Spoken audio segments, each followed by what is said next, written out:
First of all, it is unusual. Well, welcome to the. This is just for YouTube. Welcome to the changes and allegiance patch updates. A little bit more detailed, and we go through most of the list except for the winning stuff because I do not care about that. So first of all, it is not that usual anymore that CA actually give all the information to the player. I haven't even played after the first update. There's been a lot of improvements since release. Yeah, there is, definitely. I've played a lot of the beta testing, and it was quite good actually. But yeah, but as CAs goes, if people say a little bit more to the left, they actually, you know, put it to I don't know, into another room. Is it better now? So, and this is kind of what happens here a little bit. So I'm really snoopy. I play tested a lot actually. Anyway, allegiance. Well, we know this from Attila, and they wrote this actually like it is. This feature is based on religion from Attila or the culture mechanic from Rome too. But to better match what was going on during the time period and the design of the game overall, it has been reimagined as allegiance. It's fine, you know. I mean, they don't need to tell it like it is. It's fine. They call it in this game that, in the another game that. I'm just happy that it's back there. And allegiance seems fine to me. You know, these things were pretty important in that time frame. All playable factions have now own allegiance, with minor factions sharing group allegiance with such as kingdoms. Yeah, this is true. If you, for example, conquer the Welsh land, for example, you will fight for once the allegiance which is put on, let's say, Gwynedd, and another allegiance which is called the Welsh Kingdoms.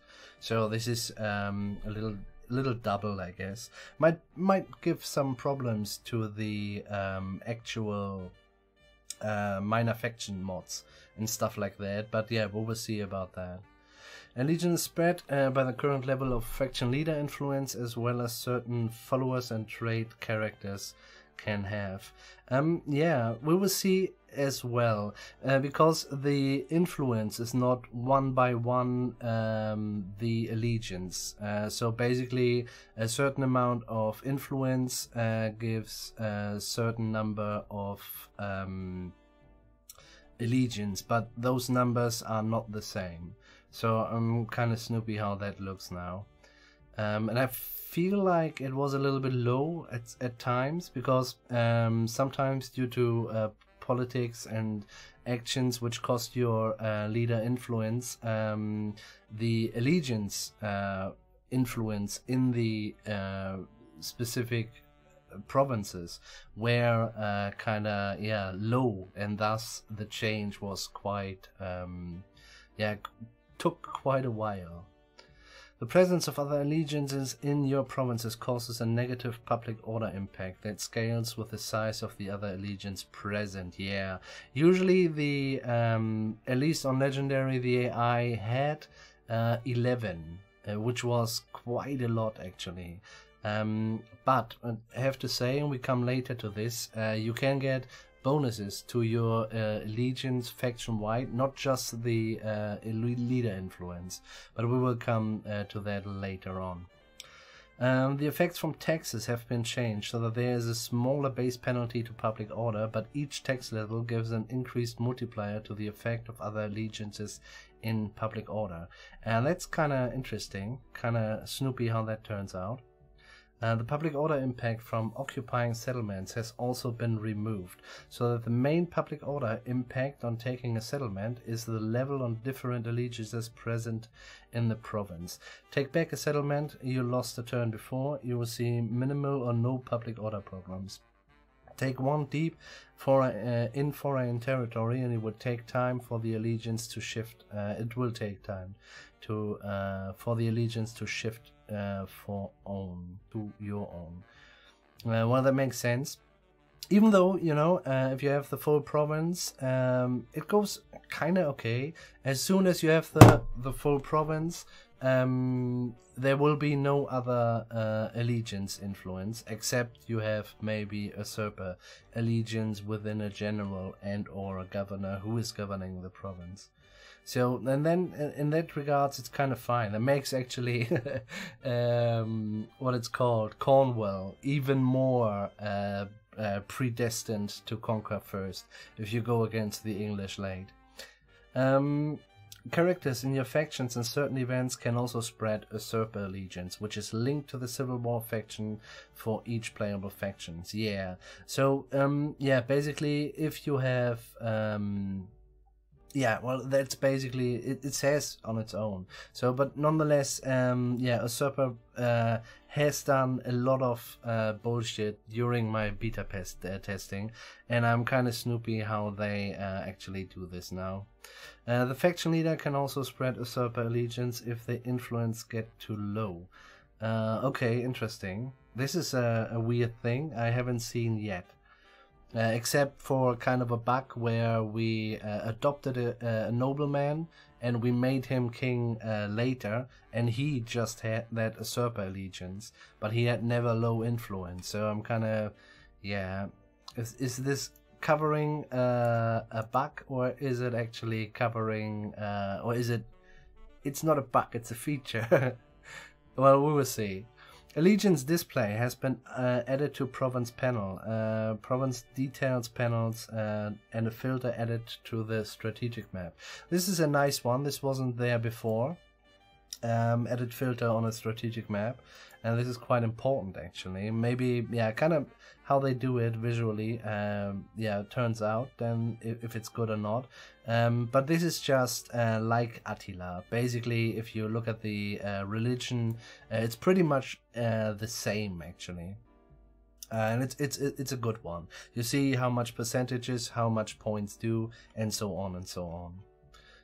Overall, it's basically just, I don't know, I have 6 influence points, and the other I don't know, another region is owned by another kingdom, and they have 6 as well, so we end up at 50-50, and 50% other allegiance will turn out to be that and that amount of penalty, public order wise. So that's, I really like it. I kind of missed it a lot, and I was wondering why they, you know, people always said, oh, this is just an Attila mod, and I was, you know, I'm fine with Attila.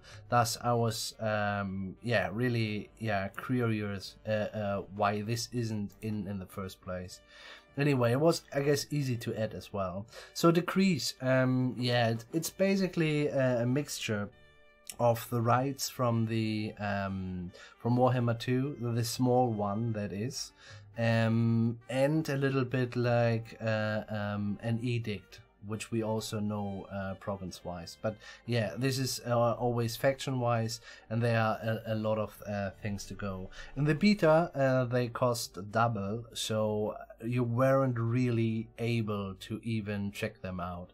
It was just not possible to yeah, actually do something with it. So I don't really know how much impact there is. But a couple of decrees, we will have later on a couple of decrees are really yeah, kind of good. For example, plus 10 allegiance faction wise wide, and if you have then basically the whole if you just conquered, for example, the Welsh land, let's keep it at the Welsh, and then you push that button for the decree and you swash out the other allegiance, this is really yeah, that's worth a lot. So the then called decrees sits on the left objective, blah blah, similar to rights feature in Warhammer 2, 4 different each faction, yeah, and different bonuses. We have to look at, we will play Mirs and then we will see. The full list of decrees, blah, is down below. Each decree costs gold to enact, and depending on faction can also cost faction leader influence or other elements as well.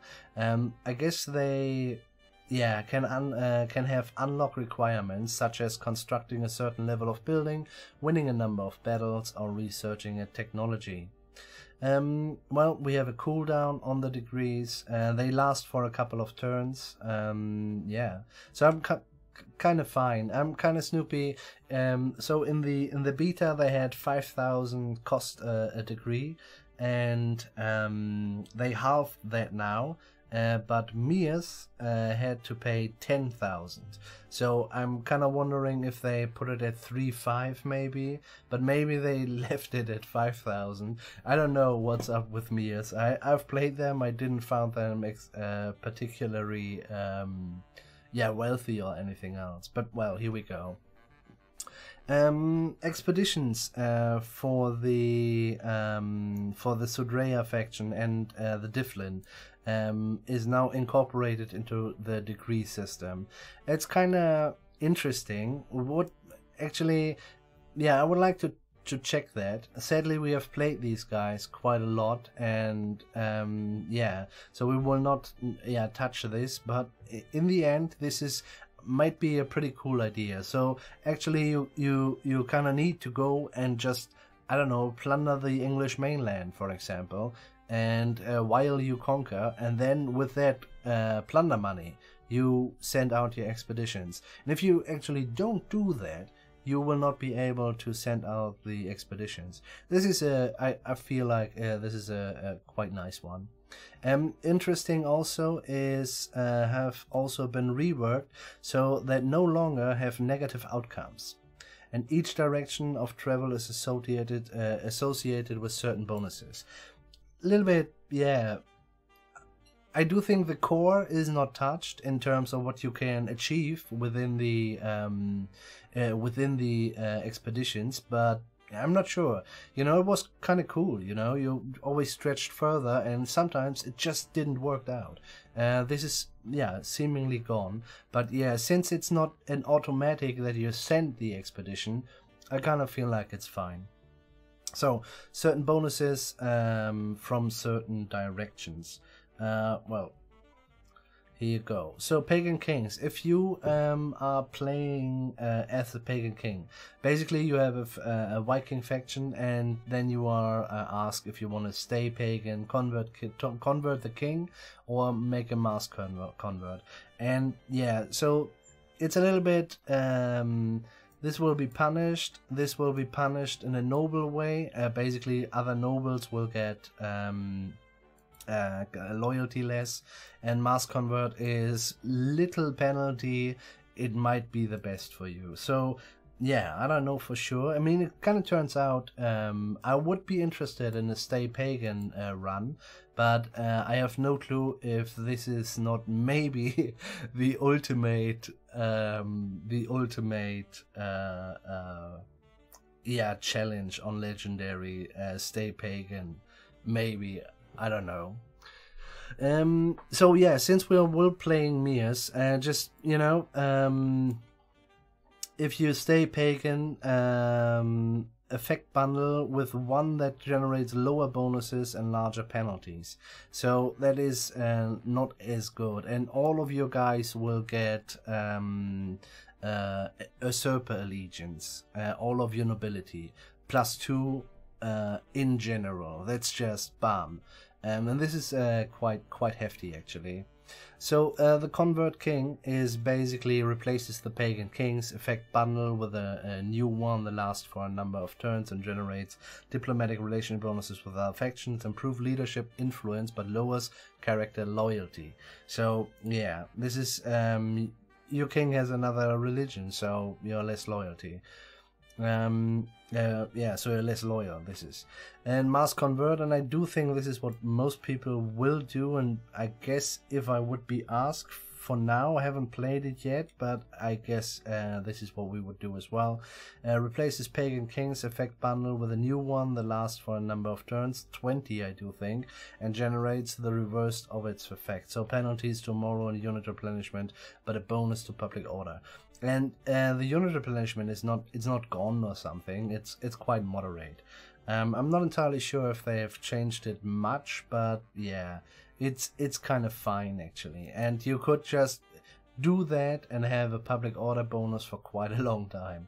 So, and the rest is, you know, the moral, meh, don't really care. since whoever you are fighting with, your general will create an amount of moral for the guys, usually, and the unit replenishment is not gone, but just lowered. When I last checked, it was 8% maybe, I'm not entirely sure. And it was Allegiance Update 2, so yeah. If the player chooses to Stay Pagan, the event will appear again with more church regions are conquered, constructed, church building upgraded. The event can appear up to 5 times, and if the player chooses to stick to paganism right up to the last one, the effect bundle will apply permanently. So I kind of feel like this will be more or less the case in every. So if you say you stay pagan, I do think the effect will be there for 20 turns, and if they ask you for 5 times, let's just say they do this every 20 turns, then and this would be quite a low number. So you know, you've basically already have that applied permanently, but just so, yeah, it's kind of cool that they ask over and over again, because maybe I could imagine basically a situation where where you actually, wow, you know, I have to switch, otherwise shit's going crazy. About the buildings, all minor settlement faction buildings, except for religious one, now branch at tier 4 to give more choices on how to specialize province. This is quite nice. You have basically the choice between more money or more special building effect. Basically, I don't know. Let's take the is it called here? For the lumberjack guys, the woodcutters. So they are. This is a good example. You actually have to decide if you want to have more of the construction cost reducement, for example, on the later chain, or you're gonna go for more industry money. So this is quite nice. I wish actually they would do this a little bit earlier, so that you have to change things later on. But since last time I played, money was very, very tight, and thus it's kind of okay, I feel. Yeah, so we will see how it turns out. We might gonna get rid of a lot of yeah, adjacent bonuses and construction reducement bonuses just for the sake of money. The Boulogne chain, or however this could be pronounced, has been added for monastery settlements, which gives bonuses to public order and fame. New unique settlements added to a couple of just basically the church ones, which were, yeah, pretty. I kind of wonder if they have okay, I mean, this is kind of cool. I don't have the names of the regions in my head, but I know, for example, for region in south of Ireland, and they have a special bonus, and that is basically a research bonus. And yeah, just more of those would be cool. Yeah, if they are more or less equal diverted everywhere, so to say. Ting Tangle has gained a unique variant of the granary chain, the Fugu chain, okay, which is a little bit strange, I feel, because the Fugu was isn't the Fugu what the what Cerson could build in the first place, but maybe it's another one, otherwise I guess they wouldn't have done that. Several existing major settlements chains have been changed, both in their bonuses and where they can build. Okay, yeah, well, here we go. This is not really what we will.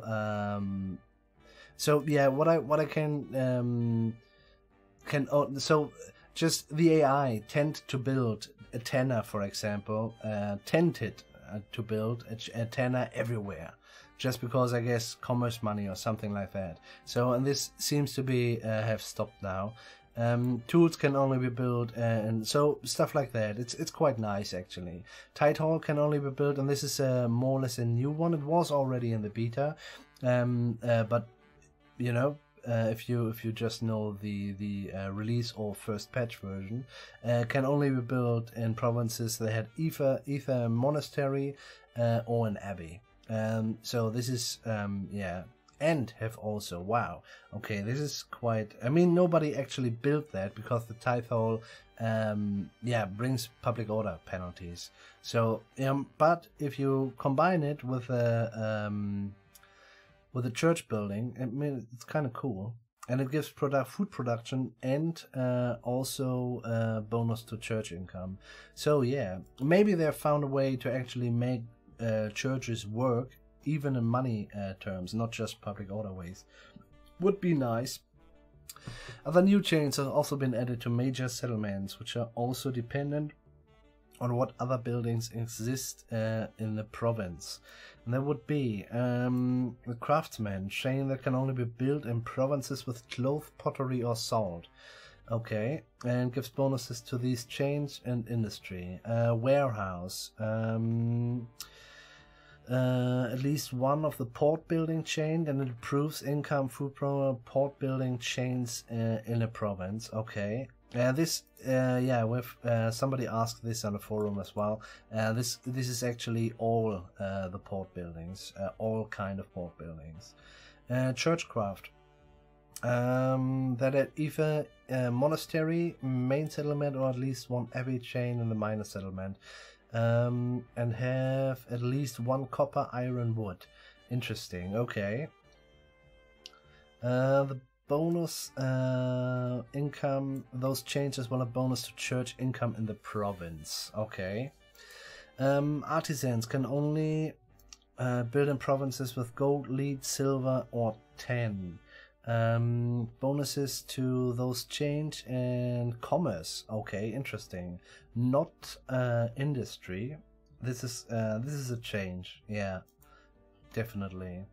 Okay, another big one is the estates. There are now multiple type of estates in the game. So I mean, yeah, agriculture, that was more or less the same as before. So this is not, or has not changed actually. Apple ash farm, hunting, orchard, pasture, all of these are that has given an estate as before. I'm not sure if we're gonna get to this, but the orchard will no longer give 2 estates. They are just given 1 estate. I'm pretty sure they will state that somewhere. Anyway, so how estates now work is they have different outcomes. If you have an estate which is held by the faction leader, it does different things instead of held by any other characters. So if you have an agricultural estate and the faction leader has it, it gives him +1 influence.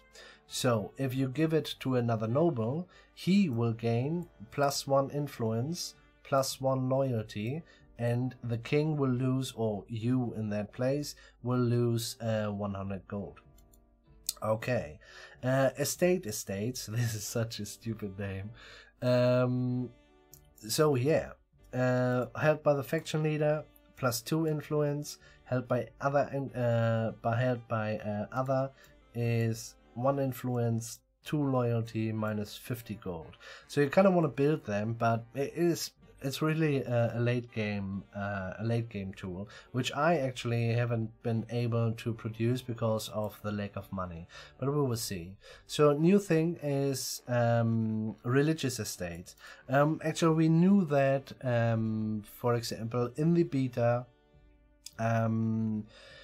the English kingdoms could get Benedictine estates. This is what they called it in the beta. And now they have changed that to religious estates, and every faction can get that. So it's basically Benedictine Abbey, whatever Charlie Abbey is, all the abbeys, and that's quite nice actually. So held by the faction leader, +2 faction allegiance. This was bugged throughout the whole beta, and I'm really snoopy if they have managed to put it in now. I guess yes, because it's such a big one with the introduction of Allegiance that they actually managed to get that. But well, yeah, we will see. So helped by other characters is influence and loyalty. So this cost your king or you no money to give away, but you will give away faction allegiance, and those faction allegiance is not transferred to the other character, it's just gone. So yeah, what you really want is a lot of these guys and still have enough influence, but yeah, we will see about that. New traits and effects related to estates has been added. And now we come to a pretty stupid thing, I think, but well, we will see about that. New traits and effects related to estates have been added. Characters can now gain traits that gives them a desire to own a certain type of state and a loyalty penalty if that desire isn't met. They can also want to have more estates than the faction leader or more than lower level characters, for example. So this is the full list. People were complaining about that when they introduced it. The list was double as big. And I feel like really I have low voices read in the forum which actually said that this is a good idea. We can just check. I bet my ass there is still contradiction stuff, which might add to the tension, but it just makes it a pain in the ass if you play on a higher difficulty and loyalty is in the first place a rare thing. When loyalty is low, leader influence, yeah, is you have to pay most of the time with influence, and so you get pretty much in a vicious cycle, and this is not gonna help at all. It actually, yeah, it spirals down pretty fast, and you end up in nobility genocide. So, but yeah, we will see. This is Allegiance Update 3. Maybe they have dealt with it in a way we will just experience. Desires more estates than a faction leader. So actually you have sometimes, I don't know, 18 years old, and he decides he wants to have more estates than a faction leader.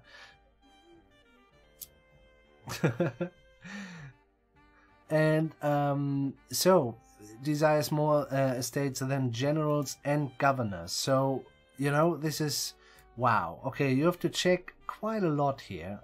So he wants to have more than everyone with lower command. So you have to check all the guys who have lower command than him, or the lower government. So this is, I just feel the game, I mean, and I don't know it yet, but the game was not able to provide such information without really yeah, tediously fishing out everything. So yeah, we will see how that turns out. I feel like this is just a pain in the ass with lower zeal, seriously. I mean, now maybe they have a list now and you can just tap it, you know, and you have a ranking list of the governance, best governors, or best or highest governance to lowest, you know. There would be just a little tap would change that. It would be still annoying, still tedious, but it would actually make it able to happen. And it's also a little bit of a question, you know, desires more estates than younger character. So it could just happen that somebody just gain this one while you are just, yeah, no, it's just fucking annoying. We will see. I mean, you know, let's see. This list has been shrink down quite a lot. They actually wanted to have it in. Well, I guess we will see how it plays it out. I guess I will be immediately pissed when I see a desire. But well, the traits giving these desires can be gained either when a character is created. So basically, bang, you take him out, he wants to have more than the faction leader. or a chance to gain each turn, or by the player, now eat that man, or by the player handing out estates to characters. This is, I don't know, man. So that makes actually dealing with loyalty issues super dangerous, and this has been the case throughout the beta as well. While you were dealing with loyalty issues, giving out estates without, you know, you don't really want to because you are already low on influence, and every estate you get you give away will lower your influence, and then suddenly some shithead gets a trade or a desire, and then bam, here we go, another one, and then yeah, you can't very often not much do except for kill all your nobility. But this is, as I said, this is mostly important, or this will be, I think, the way to play Legendary on this, especially if I look at that. Or by the player handing out estates to characters. It's basically you use a feature of the game which has been improved, you know, but they improved that, and then they, I don't know, they just destroyed their own improvement. It's a, you know, this is a fun little game to see which one you want to keep, which one you want to give away, and stuff like that. And then they put something like this in this. It's really just, where should we hang the picture? Put a little bit more to the right, and then they go to the other wall. How is it now? No, this is not what I'm asking for. Anyway, guys, I'm getting rambly. Anyway, all above mean that there is much less of a one-size-fits-all approach in how to deal with characters and estates, and how you might try and deal with the desires of certain characters. Yeah, how you actually just kill them if they get too annoying. Anyway, let's try to stay let's stay a little bit, yeah, neutral. The faction politics UI has been had large improvements. Most noticeably, the records and statistics pages have been merged together so that the family tree and information on your faction could be split into separate pages. Yeah, this is a little bit unusual, I feel, when I read it, but well, it is a little bit better. And also several things. Can we actually see that later? I guess so, yeah. The summary page shows information on faction leader, diplomatic relations, faction effects, map of the world, faction bonuses, and description.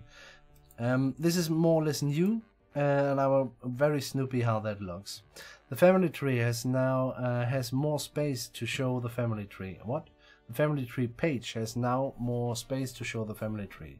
Redone character information panel that sits on the left is where political action can be done, and now tabs along the bottoms to show you your generals, governors, statesmen, and family members. Yeah, this works kind of good.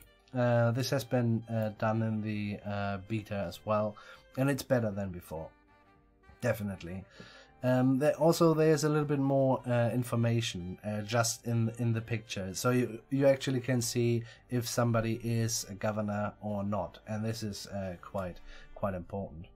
The family tree page has a new filter just to show faction leader and the immediate family to help out as the family tree grows large over a course of time. I kinda doubt that, but well, here we go. They have a filter now. The cost of political actions now scales with fame level of your faction.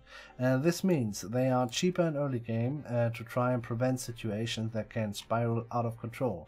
But as you grow bigger, they become more expensive. I feel like this has been done good, and it is very difficult, but this might due to the fact I played on Legendary only. So yeah. It sounds good. It works also, but I have a little bit doubt that the cheap first or early game, that there is basically no mid game. At a certain point, it becomes really expensive, and it will more or less, since you have to do political actions. it will more or less really hurt your economy, because you will not be able to build stuff. But this will be, yeah, we will see about that. They have done a little bit. We will see. We will see. We'll come later to the upkeep cost from buildings and stuff like that. The outcome and effect are just adjusted to give more depth. Yeah, well, this is, we will see. And yeah, so new traits have been added that can be gained from certain political actions, such as destined for the throne, for someone being appointed heir, or chuffed if they are married, for example. That's a nice one. Chuffed is quite nice. He's just, you know, pounding it to use. Yeah. Anyway. Destined for the throne, so that's just that's quite nice. In general, the trade system, and I'm pretty sure we can call it that. Trades will rule the game throughout in a more or less half predictable way. It's a little bit weird if you haven't seen it before. Basically, I'm not sure if we get to that in the first place. Not really. Okay. So it's basically you have your king in a region or in a province where there is a lumberjack. Thus, you can get extra or better shields percentage-wise. So that's just a trade, and it pops up, and it's there, and you have, I don't know, 10% better shields. So stuff like that. But it could also be, and this is more or less based on the beta too. You can also get minus public order because there was a tavern in that province. You know, this is all a little bit. So it can be quite cool to build up characters, but it can be quite. What the fuck? How is this related? Bullshit. So yeah, we'll see. Okay. Warfare has removed. We felt that this mechanic was the factor of most of the time when it was impacting campaign. It was often an opposites to mechanic like heroism, legitimacy. I thought this was the point of it, but well, here we go. Hey there, boo! The faction mechanics for each faction group are now displayed as a bar on the main HUD or the top, allowing player to see what bonuses they could get from each level. Yeah, well, this is we're gonna have to look at each of every one of them, and we won't really do that. It's fine though. Yeah. Food is also now displayed. It's more or less displayed like the Skaven in Warhammer 2, that is. Pretty much, actually, yeah. Not in the same. Yeah, no, it's actually pretty much the same, yeah. So I don't know why they say this, but it is more or less like that. You build up a bit. If you go into the minus, then the slider goes down, and certain penalties and or bonuses will occur. The cultural equilibrium factor has been renamed to natural decline to better reflect how it works and how it impacts the player score for each mechanic has been adjusted as well. Yeah, this is not really... This is also just like the, basically the faction mechanic, I guess. I don't really know what they want. Maybe it's even a faction I haven't played, yes. A new mechanic has been added to the English kingdoms, the Burghall system. The bonuses that gives bonuses depending on the faction's tax level and whether the faction is at war or is at peace. Though the main idea is you are at peace, you have low taxes, you are at war.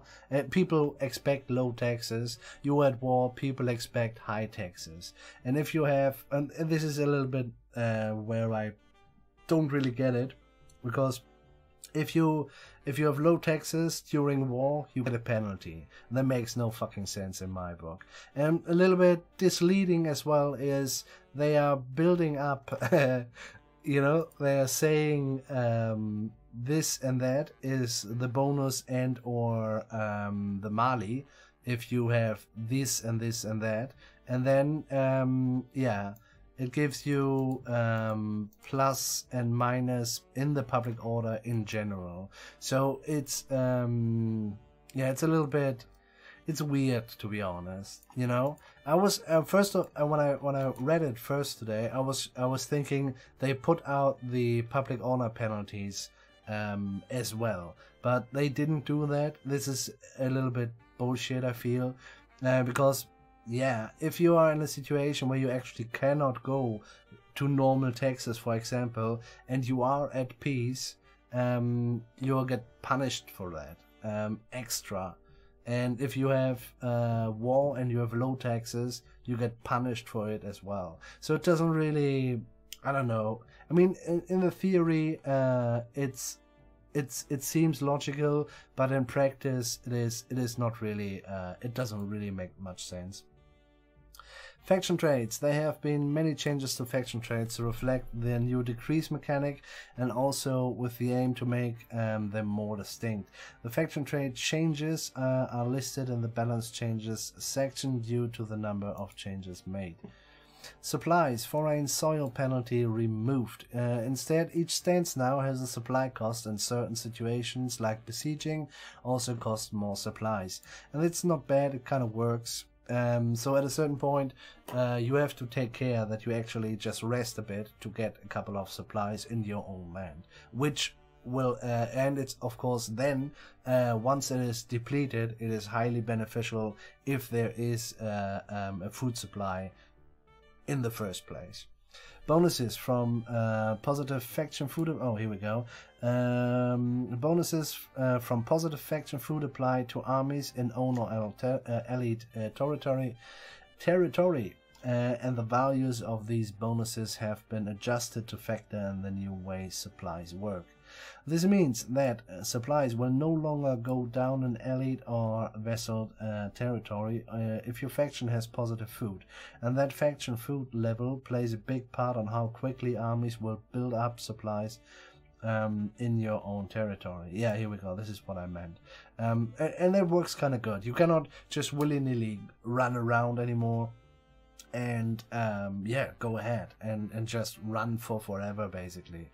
And once you have crossed complete of England. So this is actually if you go somewhere to make a conquering stance or whatever, then you have to conquer it, and not just, I don't know, wait for half an hour or something like that. So you have to go and conquer it, otherwise you're gonna run out of supplies. And it's not run out of supplies quickly.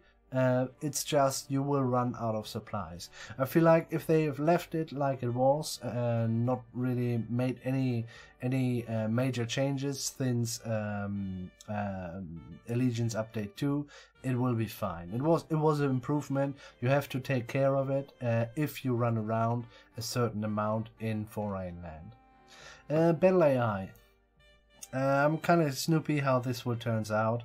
Restore AI hint lines to hill tiles. An improved AI use of hint lines, so it's less likely to pick one too close to player. And will correctly use them to reposition their army as the player moves theirs. Yeah, we will see about that. I kind of feel like the army did more or less a good job. I'm glad that this is just a couple of points, to be honest. If you're going for the actual shield versus shield fight, I feel like we are in a good position though. The archers and the horses have been drastically pumped up for the AI moral wise. For the main infantry, it's kind of fine. Or everything that's melee seem to have been untouched, but the horses and the archers have been really buffed up. And yeah, so, and I'm just talking about legendary here, but it's more or less, if you want, you can see ridiculous stuff, just like archers holding off against horses, stuff like that. As soon as, for example, the horses are a little bit tired. Not even exhausted, just, you know, you will see strange things there. But overall, I do think it will improve the shield line versus shield line experience. And to be honest, I guess everything that they have seen is that you can make a lot of shit with your horses and your archers against the AI, though it's kind of fine. AI will no longer keep back on his own when defending in sieges, and will now make use of him to properly defend the settlement. Yeah, basically, remember when we sneak back into the settlements, in the rear of the settlements, go to the flag, and there's the general. So there's nobody, though there's no one anymore, and he would just stand where the other guys stand, which is the wrong place.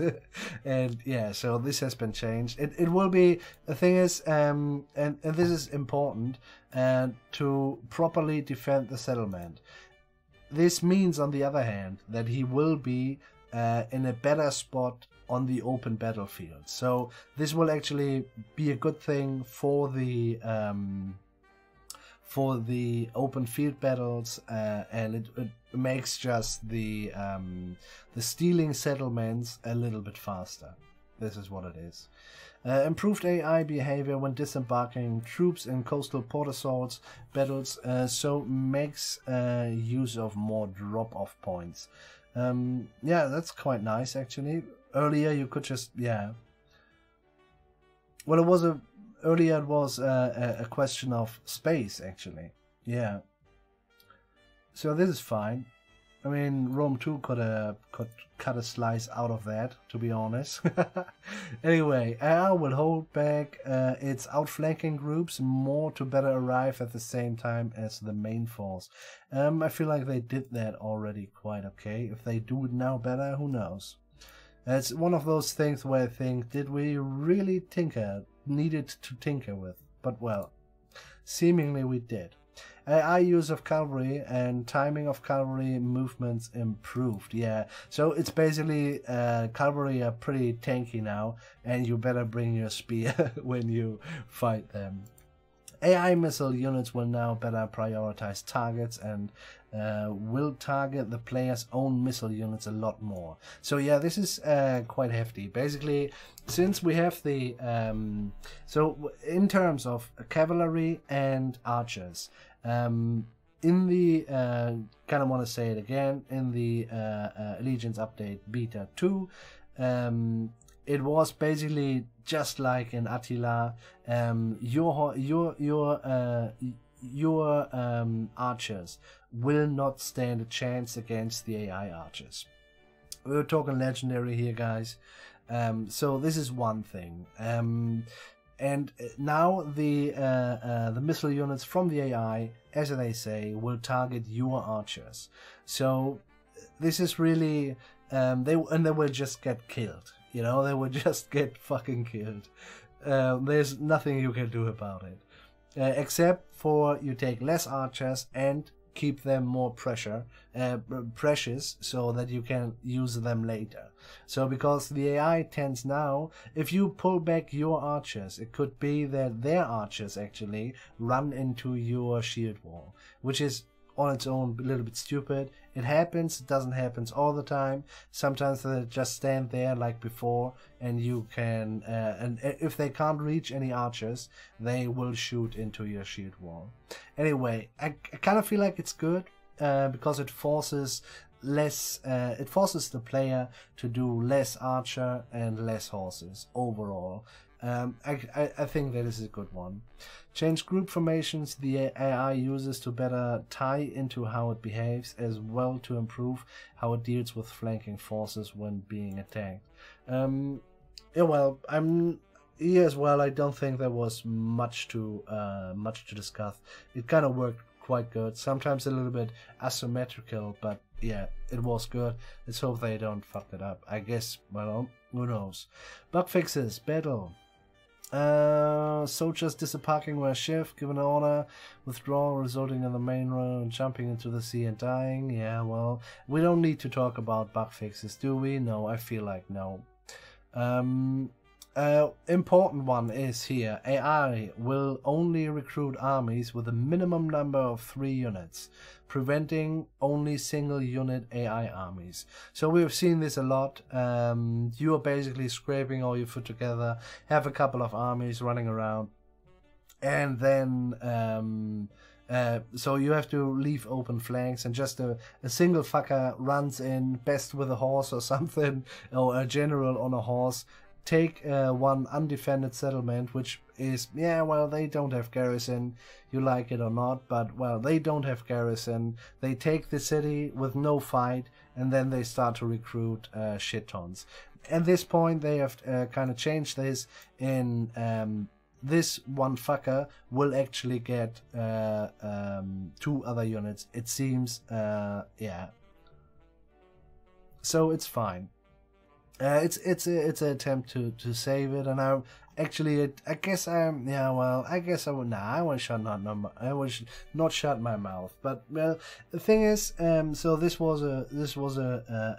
is basically a part of a big controversy. Shall there be garrisons or not? So the main reason for garrisons, of course, is to prevent actually that. The AI will go with a single unit, maybe on a horse, deep into your territory, and suddenly next turn or the same turn you have 17 units in your territory, and you're fucked for that moment. They don't want to have garrisons. Actually, well, they gave a half-assed reason for that, but yeah, which I'm not want to discuss here right now. But in the end, it is the AI shows the gamer how he will exploit the system, and this is by single unit armies, and the player does it to the AI as well, and the AI can't deal with it. So it's basically, I kind of see this as an attempt to deal with that issue. But you know, if the player still can do it, and it is an exploit which the game can't handle, which is definitely the case, then it won't help the game's popularity. You can just, you know, go around and take, fuck all. No, not fuck all. Fuck everything, and with a single guy. So and you can just So I mean, they made the whole process with the politics and stuff like that. If you have a new general, it is more difficult to keep in balance. But it will also work just like. Take that settlement, take a vital food supply away from the AI, and so I'm not sure if this will actually help the popularity of the game. This is a pretty major decision to make. You know, you can say, okay, we just put in 3 garrisons in the small cities, so that we prevent the single unit armies from the AI as well as from the player. Or you could just go and create an artificial, complex as fuck and tedious as fuck system with where it is difficult to deal with the general you just want to use to get a couple of undefended settlements. So, you know, it's wow, I kind of feel like, I don't know, man. It's really, I kind of feel like they're building a 400,000 ton bridge to cross, I don't know, a pissing stream, something like that. You know, it's, I feel like, well, who knows? Maybe it's all for the best. Who knows? I am certainly not the one who has the eye on the community, or my ear on the community's heart, because that heart is freaking crazy, and if it goes to me, pretty sick as well. Anyway, let's go ahead. But this is, yeah, it's not a small one. This is a deep-rooting decision, even though it's just listed a little bit here. But this is this question here goes deep, and it goes to the core of the game, and actually its success or not. But well, I guess we can be happy that the AI won't show us this well-known exploit anymore. Anyway, yeah, it is released. Maybe the blood thing, not yet. We're going through here, and once this is finished, I'm gonna play, I guess. Fix issue with auto-resolving minor settlements. Yeah, this is, I don't know what actually that is. I never had that issue. More important, this one. Disband last general when you have no settlements will no longer cause an autosave over there. No, let's just skip that. This is more or less bug fixes. This one was a really important one because it rooted very deep, but for the rest it's more or less, if you had problems, I rarely had crashes actually, but yeah.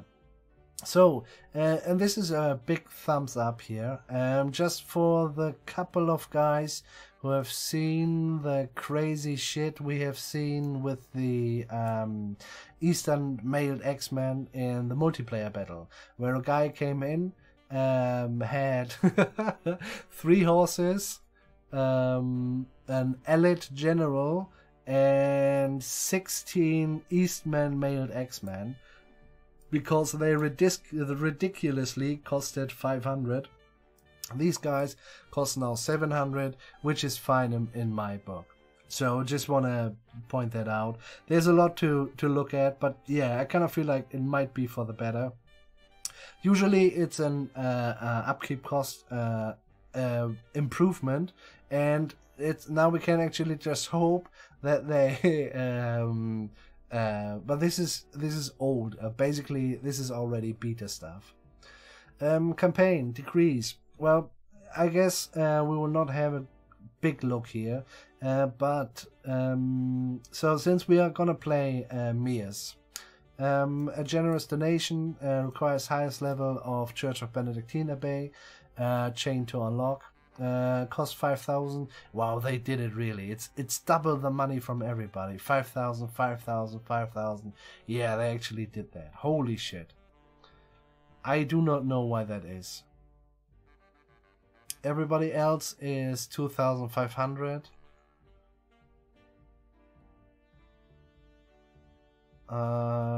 Cost nothing. Cost what? 40 units to be unlocked. Cost 2,500, 2,500. Everything costs 2,500. Wow. Okay, and meat actually has 1,250. Holy shit. Why 5,000 on Mias? I don't really get it. I really don't get it. Well, we will see. Anyway. Generous donation, 75% research, cost 5,000, cooldown, and you see it's 3 turns.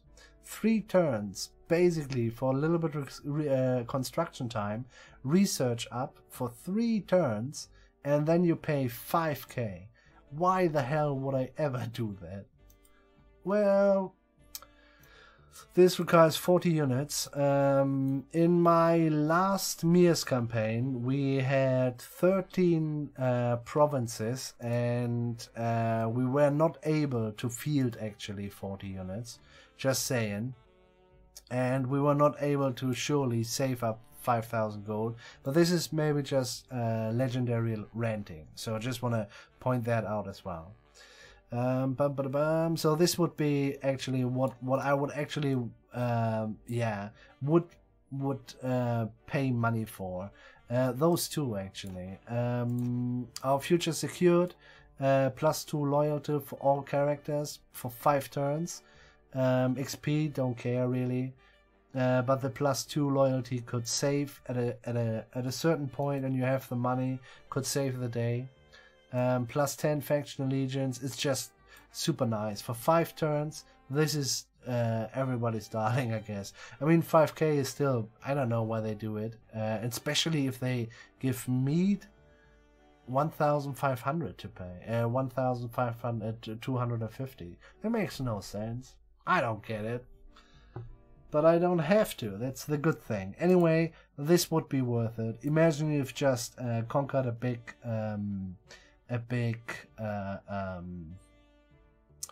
chunk of land, and you just swash out other faction allegiance. This is yeah, for 5 turns. That could be really worth it. So if you want to look it up, you can do that. They are just, everybody got something different. It's not bad at all. Faction mechanics. Heroism is for the Gwyneth people. Legitimacy is also not really what we want to talk about. General, reduced cost of upgrading units and provinces. Yeah, we have seen this already. This works out fine. It's still a heavy investment, but it's not. Yeah, you don't have to pay, I don't know, if you had money, you don't have to pay, I don't know, 7,000 or 8,000 or even 13,000 for upgrade an army. So this is just nice, actually. Increased supplies gained from positive faction food. Deconstruction and builder no longer gives money. This is also an important one. I feel like this is bullshit. Just because, you know, if you... And the thing is, they gave a lot of money, and you could actually just go somewhere, plunder it, dismantle it, make money out of it. If they want to reduce that, they should have gone for, I don't know, give a quart of the money before. But deconstruction a building, I mean, we're talking about deconstruction here, not destroying a building or something. Deconstruction a building no longer gives any money. Dude, if you gonna get rid of a house these days, yeah, 1,200 years later, the stuff which is in the house will be reused in building other stuff. And especially in the early Middle Ages, these people didn't throw away a good piece of wood. They just reused it. So I kind of feel like this is really bullshit, actually. Yeah, and you really sometimes need that little extra, you know, or you, yeah, I kind of feel like it's bullshit. But here we go. They don't do it anymore. It's a good tradition gone away, if you ask me. Adjusted chances of gaining traits, so more are gained over the course of the campaign. Yeah, this is what I said earlier, there will be a lot of fucking traits. But the good thing is, and this is what makes experience kind of worth it, and they will tell you where that trait comes from. This is really good. These traits have levels. Road bonus from technology tree swapped to a bonus to movement distance in own territory. Corruption from size of empire now capped at max 90%. Well, we are happy about that, sir. 90%. What the fuck? That's not a cap, man. This is stupid. Anyway, increased base faction income from 500 to 1,500 to improve early game experience for many factions. That is just nice. Increased unit pool replenishment of rate for Welsh archers, 7 Welsh 11 Welsh longbowmen. Not really sure if this is needed, because the you know, as long as they are don't really yeah, increase the percentage, you know, then it's it doesn't really. Oh no, I get it. Okay, it's the replenishment. No, it's a unit pool replenishment rate. Of Welsh archers, 7 Welsh. I don't really get it. There needs to be A, I don't really get it. Is this now talking about the replenishment rate when they pop up, or is it the overall amount? This suggests it's the overall amount, and this suggests it's the percentage.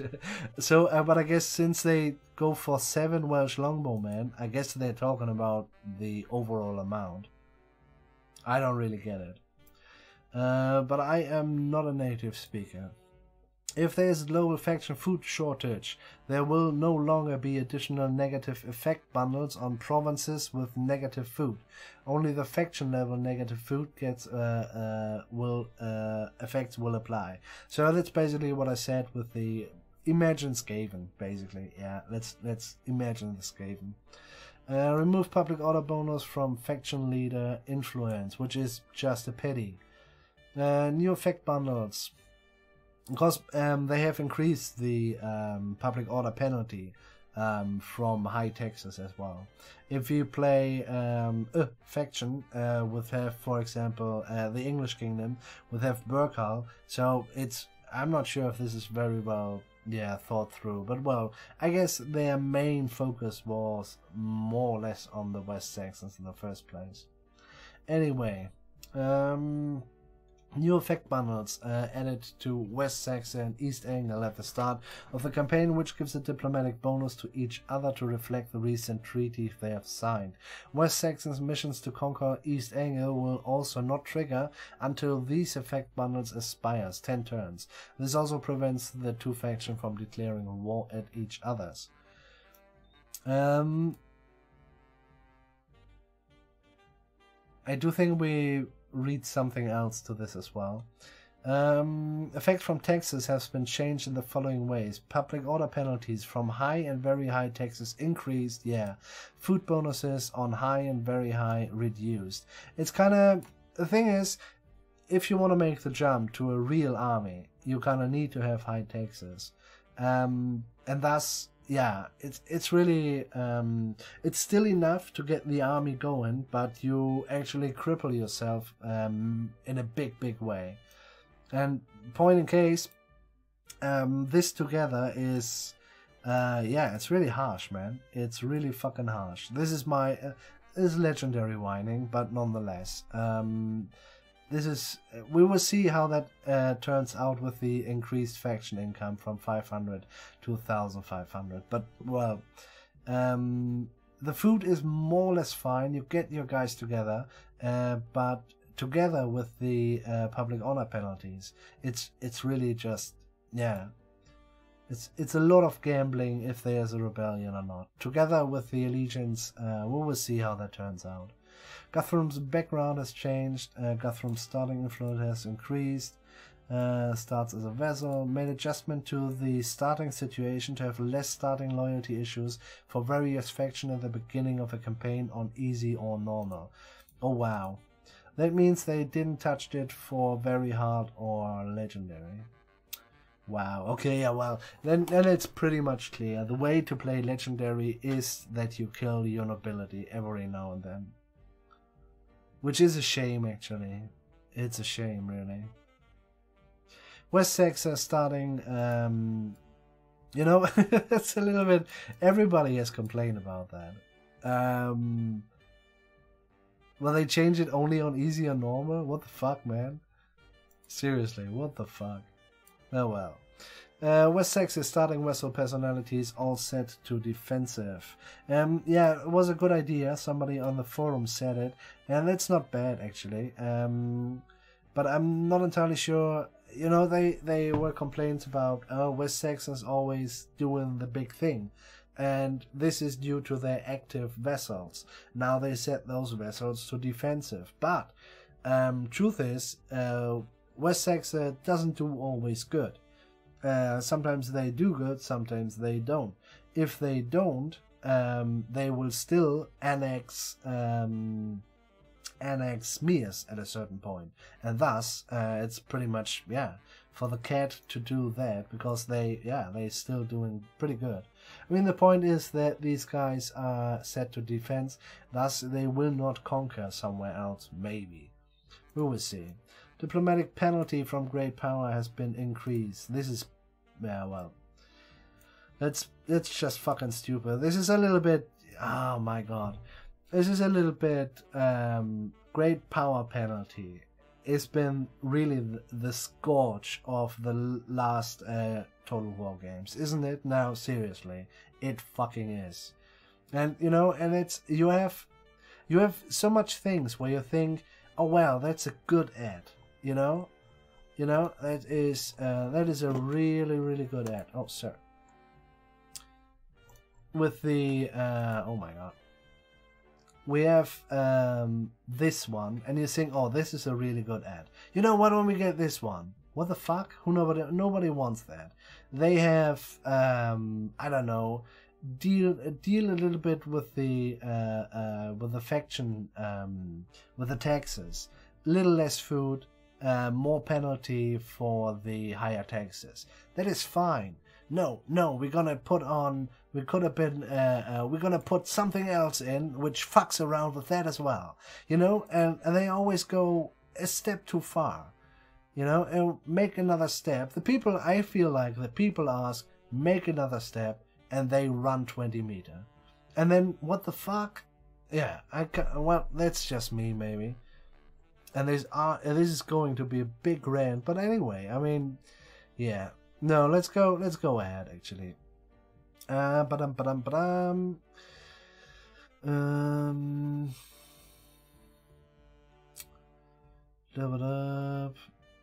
We were there already. I kind of wanna. I just see this one. Oh no, we have that. Yeah, no, it's fine. I'm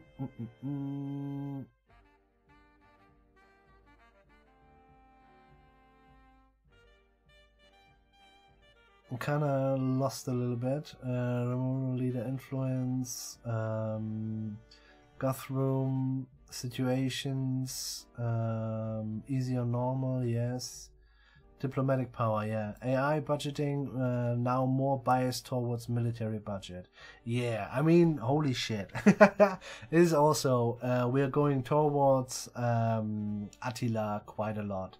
What I've seen in the Allegiance updates beta 2 is basically there's a faction, they have 2 regions, and they can afford 3.5 stacks. So yeah, back to stupid a bit. But well, here we go.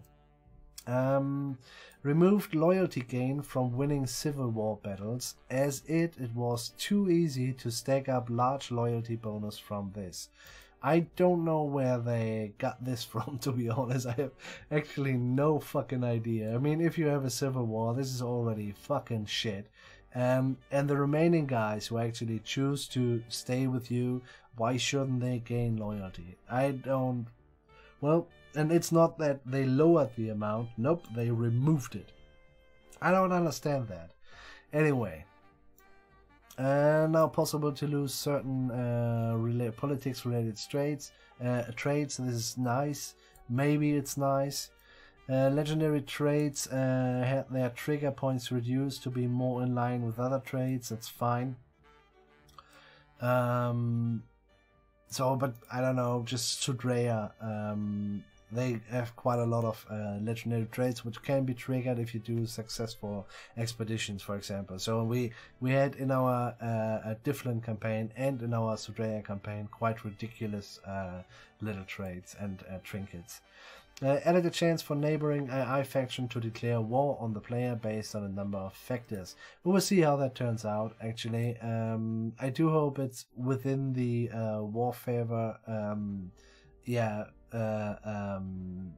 mechanic, which is still underlying within this game. Of course, it's in there since Age of Charlemagne DLC, and no Total War game has been released without that underlying mechanic. But yeah, we will see. I hope it doesn't actually destroy that kind of good feeling of they come, you beat them, they are willing to make peace. And not that we go into Attila territory where they come, you beat them, they come, you beat them, they come, you beat them, you ask for peace, they say, fuck you, we kill you. you know, and they come just less, and then they come every time they have a new stack finished. And so kind of, I'm not really, yeah. I mean, sometimes I felt like, okay, we have a lot of times where we can pick our fights, and it's not that. You know, if you go the sneaky way, you go the sneaky way, and if you want to go to fight guys, then you're gonna go to fight guys. I'm not sure if it was worth it to do that, but yeah, there was a lot of complaints. Basically, also from people who played on the lower difficulties, which with lower is of course not correctly, but lower than legendary, and I kind of feel like this will bite yeah, us maybe in the ass. Increased income from raiding and sacking, this is quite good actually. It was a little bit ridiculous, redundant even, so we'll see how that turns out. I guess it was also worth it for the Vikings, but not for anything else, for any other faction. So maybe it's now something, and it might getting OP for the Viking factions, but we'll see. Removed penalty, removed loyalty penalty for subordinate being given an office. This is quite nice that they just get rid of. Base -2 penalty for being removed as a governor has been removed, as the new gain lost governor status and lost general status now give loyalty penalties. So people so people were complaining about that. So if you which I don't really understand, but I kind of hope it's better now. The base -2 loyalty, you put out a governor, he gets -2 loyalty because he lost his job as a governor. They said they're gonna change that. And what they did is now the governors and the generals get a loyalty penalty if they are not generals anymore. So actually, to me, it feels like it will be easier to kill the governors when they are difficult, which will be the case. And now the generals have to die as well. But this is maybe really just me, and for legendary players as well. It's really, I'm not sure. This is, okay, you don't want that? Okay, we give it to both. Is it better now? I really, wow. Remove faction leader influence penalties from trait other characters could gain. What? Removed faction leader influence penalties from traits other characters could gain. I wasn't aware of that. It seems more like a bug than anything else. But maybe they actually mean for dilemmas or anything, for events. Yeah, I guess it's just the wording that influences me. So there were no traits within the beta from other character that had actually influence over the faction leader's influence. But yeah, we will see. Removed, as much as I know, that is. Well, I guess it's the outcome. Yeah, it must be the outcome from events and stuff like that. So you do something, and then he gains a trait, which then maybe, yeah, that might be. Remove quartermaster bonus to movement distance of armies in province when governor. Only now applies when leading an army. I was not aware that people would give their governors quartermaster to gain bonuses there. Maybe there is. Seems pretty stupid to me. If you have a really, really big province, it might make sense, but otherwise it's just fucking stupid. Reduced public order bonuses and penalties certain trains and wives gave. Kind of fine. Yeah, +5 public order was just wow. I'm not sure if it's really that bad in the first place, but well, we will see. Politics, increased chance of plotting events happening. This is just wow. Main complaint was, well, my main complaint was the balance between loyalty and influence. Well, noble loyalty and the influence from the king. And this is mainly goes through some trade shit, some desire shit, some I don't know, 18-year guy has, I don't know, 1 influence and 1 loyalty, thus you have to give him estates and stuff like that. And then when you just when you are finished vomiting and you have dealt with that, such thing popped up. And then and this is increased. What the fuck, man? What the actual fuck? I guess it's really where you play. If you play on normal or well, normal is easy now. Well, if you play on oh my god, if you play on normal or hard. Oh my god, these guys. Anyway, well, if you play on normal or hard, which sounds ridiculous, which is easy and normal, increased chance, well, then it might be it might be fine, you know, you have more fun this way. Since, of course, yeah, and this is, oh my god, and since we have seen that, where was it? They made it easier. Here we go. That is a nice little typo here, actually. Have a look. Beginning of a campaign on easy or normal. So there is no normal and hard. Or do we have an easy option next to... It could be, man. I don't look. But I would like to see that. So actually, they made it... Wow. This is hardly connected, guys. There is a hard connection between the campaign on easy or normal. Starting loyalty issues are gone, and then they increase the overall, doesn't matter which difficulty you play, increased chance of plotting events happening. This is madness. Holy shit. Well, I feel like this had been the case. No, I don't feel like. I feel like it was less in the beta. So this might have been an idea from the Allegiance Update 3, which is the end result, but the 3rd step in the patch overall. Well, reduced base political action cost. This is kind of nice. It will go up though. Yeah. Now scale with faction fame level. Certain traits, the characters can give now penalties to faction leader influence. For example, Vengeful. Certain traits, other character can gain now give penalties. Excuse me. Didn't you just said this isn't... Certain traits, other characters can gain now give penalties to faction leader influence, for example, Vengeful.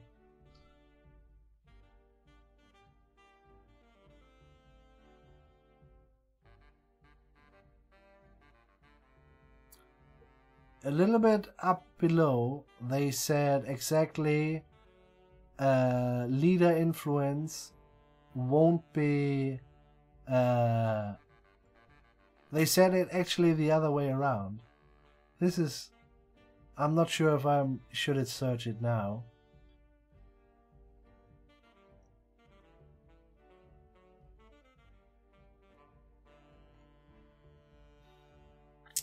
Annoying. 3rd over politics.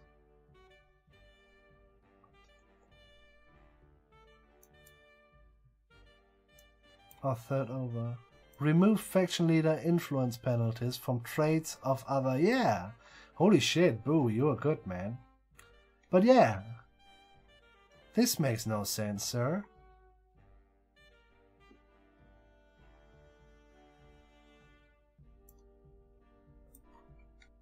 Remove faction leader influence penalties from traits other characters could gain. Certain traits other characters can gain now give penalties to faction leader influence. For example, Vengeful. What? I guess there is, well, one of those is, yeah, has been there from another part. So basically another, may it be Allegiance Update 1 or 2, you know, and they just forgot about that. Or, you know, or not. Oh my god. Yeah, man, boo, very good. Thank you. So, I don't give a shit about victory conditions. Buildings, yeah. We could go through, but it doesn't really matter that much. We have talked about a little bit further up. My voice is dwindling as well. It's basically, this is the main thing, and it will tell you in the game as well. So basically, the tools, tenor, it needs certain stuff to actually work out fine. Victory conditions, I do not care about it. If you want, then go for it. The buildings is kind of worth to know what is what, but this is a pretty long list. We could just maybe, yeah, well, the first ones, but not the new building chains actually.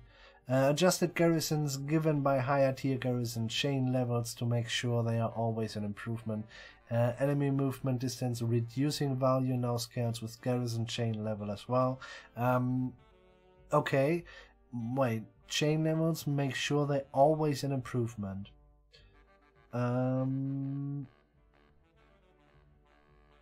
Okay, we will see about that. The enemy movement distance reduction is now is there, was in the beta. It's okay. I mean, not that you I'm not sure if you really, you know, feel it or whatever. I mean, it's province wide, so it's kind of okay, and it might do something just to keep the enemy, I don't know, a turn away, a turn more away from besieging, and you might get there in touch. It's quite okay. It cost a lot of upkeep though, plus the food. Yeah, well, this is just what it is. I kind of want to have a look. Market is now renamed market income to commerce, and rename the market building set to commerce to reduce confusion. Yeah, it was just stupid in the first place, just saying. Building chains available on each major settlements now depends on what chains are present in minor settlements, so there is a much greater variety. Yeah, we know that. Swapped wood chain and outlet for pottery. Base income, most buildings reduced by 10% as new combinations chain bonuses were allowing for too much income. Okay. Added following chains, mill chains. Yeah, mill is not as good as anymore, by far not. And I'm kind of snoopy how they gonna dealt with the upkeep cost in general, because it was too much. We got nothing done, nothing even slightly. Faction trade changes. Well, Burkhal, we have talked about that. This is all the same. Since we're gonna play just Mirs, we're gonna look at Mirs. I'm not entirely sure if we really should play Mirs, because what is kind of shitty is that the 5,000 for a decree. You know, I actually want, yeah, maybe have a positive, yeah, game experience in once, and not just a masochistic adventure without coming, you know, in the end. Holy shit. UI improvement. At a current fame total victory condition panel, so player, blah. Edit character detail button and event message. Cycling through characters via the character details. Panels now go in alphabetical order. You can double right click on your current treasury income. Yeah. Improved display of other factions owned settlements on province panel. Yeah, that's fine. Added details button to dilemma events about characters. Name of settlements no longer shown on the state. Screen to reduce clutter. Province government army commanded name is now shown next to the character. Name of the character details panel. Yeah, you can actually see. Is it actually? I'm not entirely sure. Maybe they've tinkered around there as well. Would be cool, you know. First it was kind of difficult to see, is this a governor, is this a general, is this a normal nobleman? Then they changed that a little bit, so we have a look at that. Adjusted look of campaign borders to add a little gap between them to make them clear. Okay, that's nice. Art, new Anglo-Saxon and Viking watchtower added, and old watchtower replaced on all siege maps. New unit parts added to the game and added to the look of various units. The new scale aimer types, new cloak types. Campaign, new crowns added for increased variety for various minor factions. Yeehaw! Okay, so yeah. I will have a good look at that now. Wow, guys, this was 1.5 hours, more or less just fucking talking. I kind of feel like, guys, with all of that, how big is the I'm not suggesting anything, but how big are the chances that this has been in the game from the beginning on, and they really just rush the whole thing? You know, I'm not sure. I kind of feel like the chances are pretty good. Anyway, I'm really snoopy, guys, how this day actually turns out. We found a little mistake there.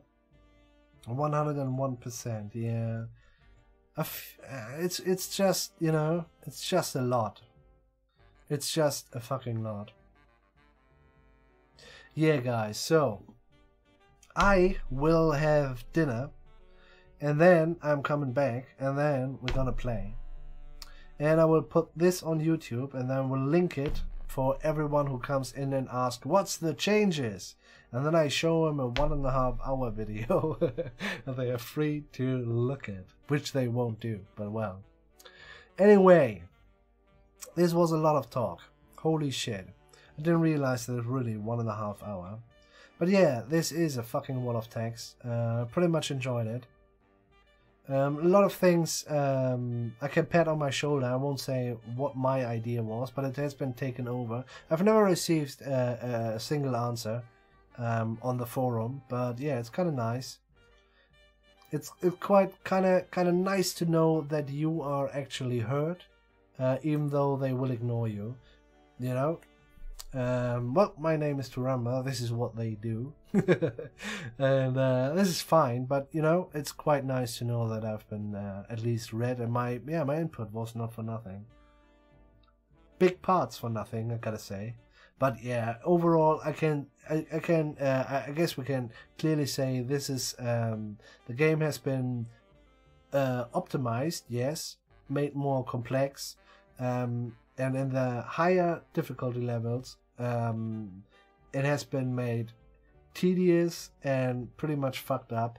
But I feel strongly that easy, normal, and hard players, if those are even 3 different settings, have a very much improved gameplay with this piece of patch. Yeah, I'm pretty sure about that. Yeah, guys. Yeah, after dinner with camera. Yep, after dinner with camera. Guys, yeah, I say wherever you are, do have a nice one. So this was